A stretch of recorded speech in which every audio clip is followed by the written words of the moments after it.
Good evening, everyone. Welcome back once again to Vicious Rants. And of course, I'm your host, your YouTube messiah, and often imitated, never duplicated superstar Tim's Vicious. And we're going to talk about Raw this week. It was in Lafayette, Louisiana.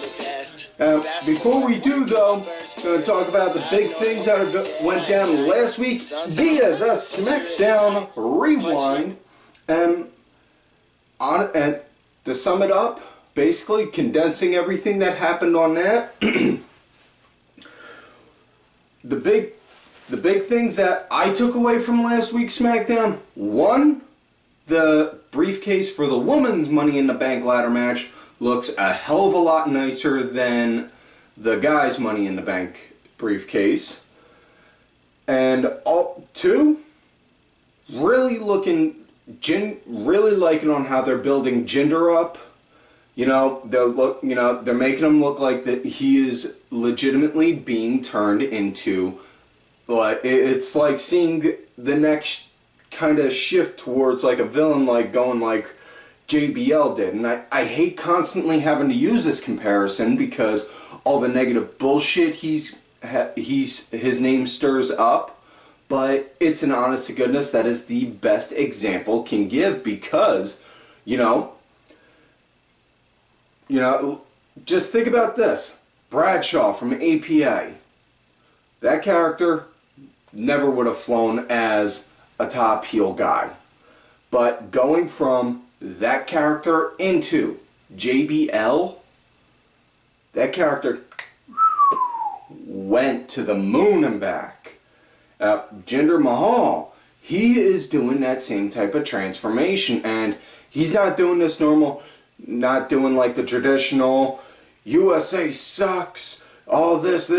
No, the way he's going about saying on how the US sucks, it's nice, because he's talking about on how, he's always been on how we stereotype and typecast his people all the time. I'm just waiting for the day when he snaps and says that we keep on confusing him for a dude in 7-Eleven trying to sell us a Slurpee and Slim Jims, But that, and Cena comes back on July 4th, which, honestly, that kind of makes me worried because, and rumors, according to the dirt sheets, and take rumors to a grain of salt on the dirt sheets, I believe more so in facts instead of people just whispering in the dark saying, hey, this might happen on Raw or SmackDown tonight, is that Jinder is going to be champion until Cena comes back. And honestly, at this point, Cena is not needed on the product anymore,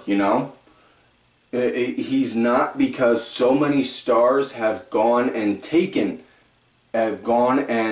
run with that proverbial, done that whole brass ring speech and run with it, I mean, biggest example on that is Jinder. Who would have ever thought he would have been a champion, let alone looking like a half-decent good one this time a year ago? Either way, though, back to Raw. Raw started out with thy own Lord and Savior Paul E. Heyman. And everyone knows on how I feel with Paul. Paul is God. With him coming out with Brock, and basically, and I'm just paraphrasing here, get my words jumbled up. Sorry, folks. The Vicious Studios, great, lovely place, low on rent, and unfortunately, no AC. So the heat kind of screws with the head a little. Paraphrasing and summing it up, thou shalt not intentionally provoke the beast.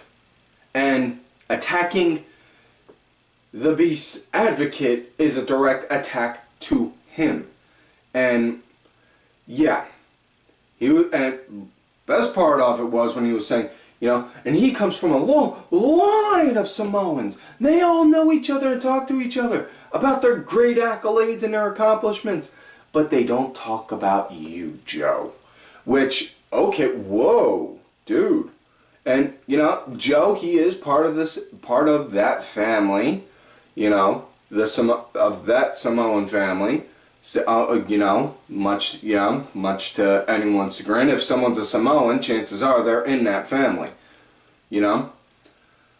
But either way, he wound up calling him out, saying on how he didn't have any accolades to where they would look at him on that and all that jazz. And then Joe came out, didn't storm, but just had that, oh dear God, hit the cover, shit's gonna get ugly fast look on his face. Next, got into the ring and went at Brock. And oh my God, these two brawled good. I gotta give Joe credit. He's the only guy who actually prevented Brock from doing that sweep takedown of his, And it was just, it's the little things that accentuate the big things like that. Those two brawled good. Angle came out, Angle came down, flagged security to come down, separate them. Joe and Brock took them both out and then proceeded to start going at it some more. And then Angle calling for more. Next thing you know, the entire locker room comes out. Always love seeing that. And some people don't like the idea on that, but it's a very, it's kind of like a nice sense because, okay, the whole, the curtain's been lifted. So we all know good guys and bad guys share a locker room. It's not like good guys have locker room A and bad guys have locker room B. So everyone was out there. Everyone cleared house, and it was, they separated them, and then just as everyone is, a lot of guys are putting a lot of effort in keeping Brock back, because Brock's a big dude. Joe, while he's being held back, boom! Foot right to Brock's face. This build-up is beautiful. It's like almost on like an Undertaker versus Brock Lesnar level. And again, according to rumors, don't like the rumors, believe more in facts. Word is if Vin Man likes on how the build-up for this is going, he's going to have the Joe and Lesnar saga continue on after Great Balls of Fire.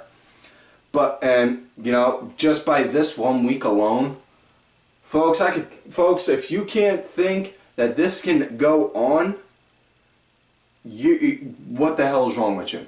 Now, either way, first match of the night, we got Elias Samson, which, joy. Honestly, nothing against Elias Samson. He's a half-decent wrestler, but the character... Oh, it's that dude you see. It's that dude that you see sitting in the corner of the bar with an acoustic guitar, asking people for change, the whole time, because doing that. It's just, Samson versus Ambrose. Now this match, it had a nice good feel out right before the commercial. Before the commercial break, after it came back, Elias, he was in control for the break. He was in control for a good bit after the break. Ambrose started to build up some momentum. Just as he was, that's when, boom, Miz and Maryse came out, started to throw off, just distract Ambrose.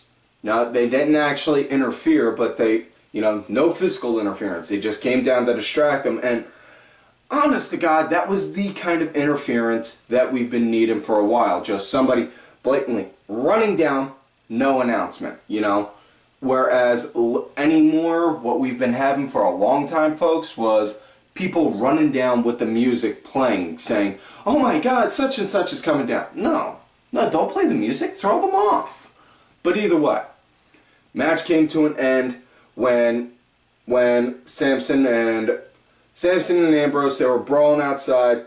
Samson got rolled back in. Next thing you know, Ambrose, just as he was on the verge of losing via the count out, got in. Next thing you know, Samson, boom, 2 knees right to the back, and then hit him with a reverse with like a swinging cutter. Best way to describe that move. Did that, then got the 1, 2, 3. That was it. So Elias Samson got the win on that. Next up, we got the piss break of the night, which was Cedric Alexander versus Noam Dar. And the reason for this match was, you know, backstage, Dar was FaceTiming with Foxy, and Cedric came over, and him and Dar were exchanging a few words, and then they wound up saying they had a match. And the entire time, Dar was FaceTiming. You know, and they could show it, and they showed it up on the Tron. They showed it up on the Titantron. And next thing you know, Dar, he's talking to her the whole time. You know, he's like, I got this, I got this. Yeah, okay, yeah. You know, he's talking to her the whole time. And then next thing you know, turns around, boom! Cedric hits him with the lumbar check. That's it, 1, 2, 3. So yeah. Next matchup we got after that, it is rematch Kalisto versus Apollo Crews. Now this had some nice fluid action with it, and no, I give Crews a lot of shit about the whole smiling all the time thing, and yeah, that is well deserved, but the guy is a hell of an athlete if you give him a chance, you know, and this is what I'm liking. They're actually giving these guys a platform and a chance to show their skill. That's the thing I like, you know. Now, big thing that was more so in this match was Tozawa was sitting ringside watching because Titus is trying to have him on the Titus brand, and honestly, as much as I love Titus, honestly, and I see this guy as a main event caliber guy, he is a phenomenal valet. He's a phenomenal manager because he's got a mouth. The guy's got a mouth on him, something fierce, and he could just run with it like that, you know? And that's what's great. And not only that, he's not just a manager. He can also step in the ring and perform too, on a performer's level. So that makes it, he's got that double factor. He's got that factor working with him also, you know? Now, either way, match wound up coming to an end. Crews, he wound up hitting that reverse sit-down, or not that reverse, but that spinning sit-down powerbomb of his. I gotta give him credit, that is one hell of a move, and it does play to his power factor. Would like to see him show a little more of his lucha side too, because the guy, for his size and build, he's got some good lucha libre style on him, you know? Now, either way, next matchup, we got 6-man women's tag match, and on what led to this was Bliss came down to the ring, started cutting a promo, and then Nia came out saying on how I deserved my shot, and you're gonna talk about on how I didn't get it, and then out came Mickie and Dana talking about on how saying Alexa, didn't you ask us to come to your aid and help you because you thought she was cutting the line and all that shit? And then lo and behold, Emma returns, finally, you know. Emma returns talking about, you know, all you girls, you need to stop arguing over whose the spotlight needs to go on, and it just needs to go right here. And then out comes Sasha coming out, you know, and honest to God, they need to keep Sasha away from the title picture for a good while, you know. That whole shit with her and Charlotte wound up screwing up the whole feel for with her going for a title chase for a good while, you know. Keep her away from that for a while. Start building separate storylines. Have her feuding with somebody, like have Sasha feuding with like frickin' Emma, while Alexa's building up a feud with Nia or whatever, you know. Something else, something different, you know. But either way, next thing you know, Sasha comes out, winds up cutting a promo, boom, decks Alexa, everyone starts brawling, then it fades to commercial. We come back, we got women's trio action. It's Alexa, Emma, and Nia versus Mickie, Dana, and Sasha. Dana, she was pretty much the team punching bag for this. It was a relatively short-lived match though, and eventually, partway through, Alexa Bliss just drops down from the apron like, fuck this, I don't need to deal with this. Which, really nice, really good idea on that part, because as a heel, and not only that, as the heel champ, you know, come off with that, I don't need to fight if I have to kind of feel. That works great, you know? And, you know, match comes to an end though. Sasha, she winds up hitting a bank statement on Emma. Emma taps out. So that is that for that match. Next up, we got tag team action. Slater and Rhyno going up against Miz and opponent he had to find because Miz is trying to build up his own little entourage and wanted Slater in it. Talked about on how he got Slater that spot in the Marine movie and said, and then Slater said, well, you know, one thing I want more than anything, shot at the title. And Miz was saying, Miz tried pitching to him, you join me and I guarantee you'll get a shot at some point. And then Rhino's, he's already got a partner. Tell you what, why don't you find somebody and you see on how we are, you know? And after that, next thing you know, we got match Slater and Rhyno, which, honest to God, the best comparison that these guys remind me of is Yano and Ishii from New Japan, you know, versus Miz and the bear that was at his celebration last week. Well, either way, Miz straight out refused to want to tag in the bear because he thought it was Ambrose. And then, so he was pretty much flying solo for a good bit, and it was him and Slater. And I gotta give Slater credit, you know. He's getting a chance to actually perform and actually show that he can. You know, he went from being like WWE's top jobber to now he's at the, like, lower to mid-level guy in the mid-cards, you know? Not saying he's king of the mid-cards because, no. But he's, you know, he's shown that he can be an established dude. But Bear eventually tags himself in. He's, you know, Bear tags in and no-sells shit and winds up eventually putting in a bear hug on Slater. Rhyno comes in, stops it. Bear winds up getting knocked outside. Miz starts beating the shit out of the bear. Takes off the mask. Finds out it's old man Jenkins. And says, I would have gotten away with it if it wasn't for those meddling kids. Oh, what? Sorry. Confusing fantasy with reality again. Wasn't really Scooby-Doo. What it was, he unmasked the bear. Wound up finding out. It was just some dude, I don't know. Random jobber number 553, I think. But either way, he goes back in, starts working the match. Next thing you know, turns back around, the bear's in there again. Boom, hits him with dirty deeds, takes the mask off. Then it's old man Jenkins, Ambrose. And then Slater just rolls over, gets a 1, 2, 3. So that's that. So looks like we're eventually going to see, looks like we might see a throwaway match between Slater and Miz for the Intercontinental title. Probably the biggest thing we'll see out of that is Ambrose will probably do some mind games and cost Miz the title on that to help extend that feud. But either way, that works out good, you know. Now, next matchup we got after that, can't even call it a match, it was just a quick beatdown, Neville versus Rich Swann, because honestly, the bell didn't even ring.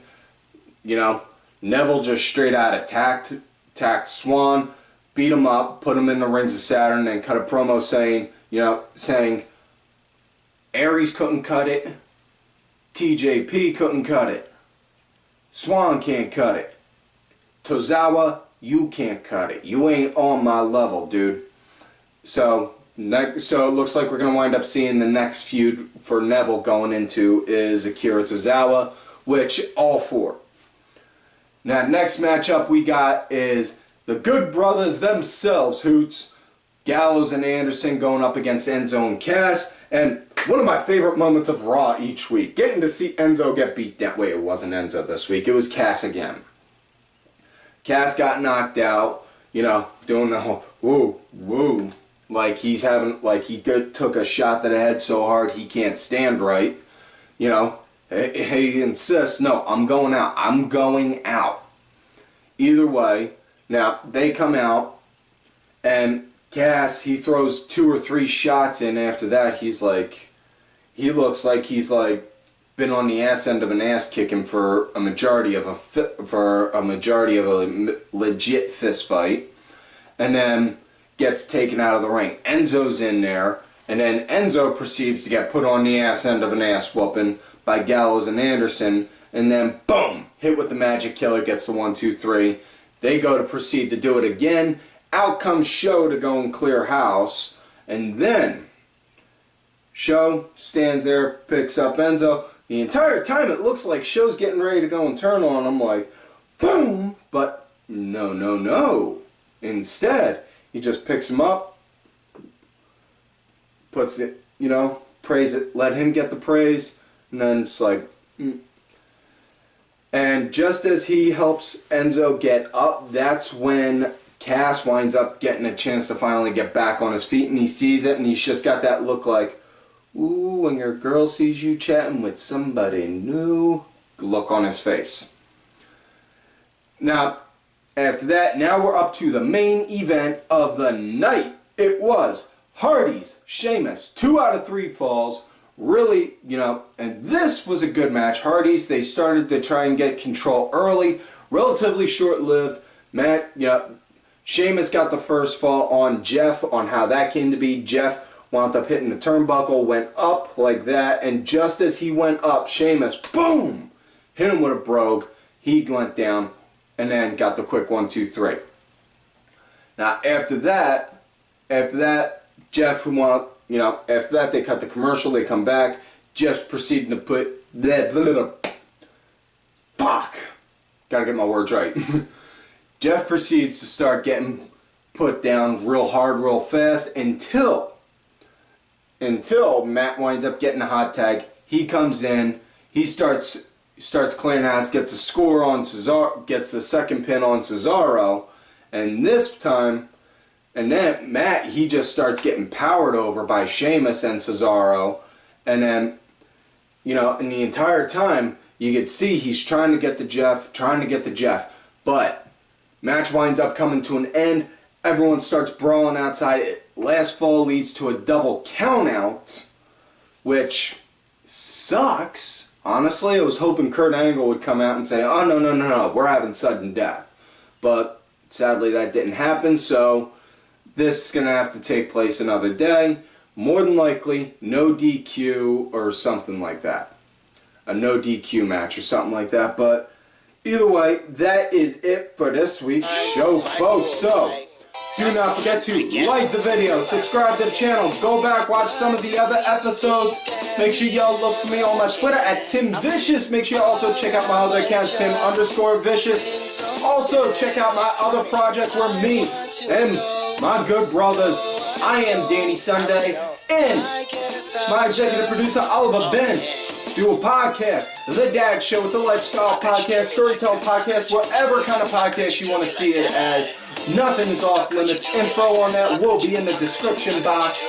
Also, make sure, folks, y'all also look for me on my Facebook gimmick, Tim Ash, and follow all these cool ass cats right here on the Twitter, Axel Mulligan. Make sure you also check out Axel's newest project, Wrestling Reviews. They talk about British and European wrestling. Sunday segue.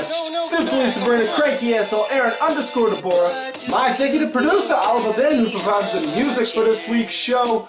Info on that is also in the description box. Also, hit him up if you want one of these Ollie Rewind shirts. Show some support to the man, as well as my client, Bronx Bitch Forever. And folks, like I always tell y'all, you love me great, you hate me. How could you do me like that? How could you do me like that? How could you do me like